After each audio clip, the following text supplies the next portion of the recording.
Welcome to this special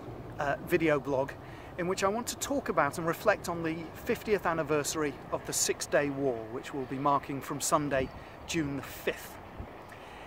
You know, the Six-Day War has been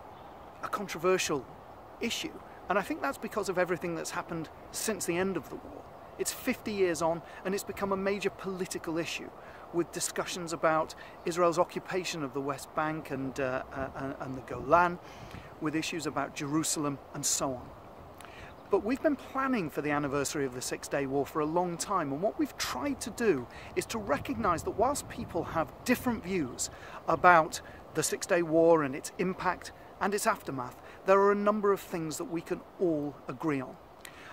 The most important of those is the existential threat that Israel faced just before the war in June 1967. If you've been following our Twitter feed with the Board of Deputies, 1967 Six Days War, or the Six-Day War 50 years on, you'll be able to see the build-up of tension, the build-up of troops from the Arab armies, the fear that Jews around the world felt that just 19 years after the formation of the foundation of the State of Israel, that the country might be destroyed. I watched Rabbi Sachs's comment on this just a few weeks ago, and he talked about how as a young student he prayed, along with many students in Cambridge, that there should not be a destruction of the Jews, a second Holocaust as he called it. The threat to Israel and its existence was very, very real, and so that's why the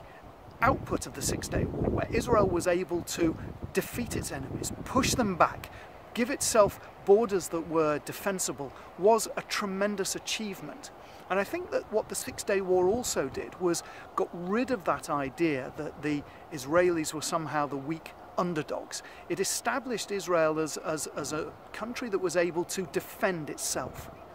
Now, in the 50 years since, of course, there have been all sorts of discussions. Should Israel be giving back the territory that it occupied at the time? Should Israel's military power be used purely for self-defense or for offensive needs? How does Israel's military power use itself to protect its citizens best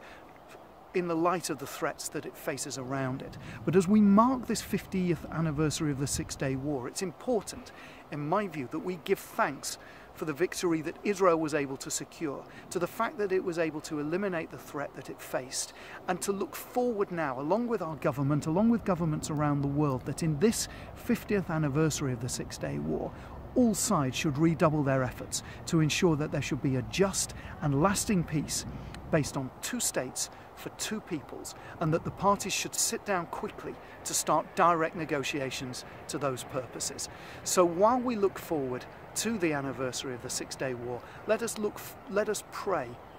that there should soon be long-lasting peace and security for everybody in the region.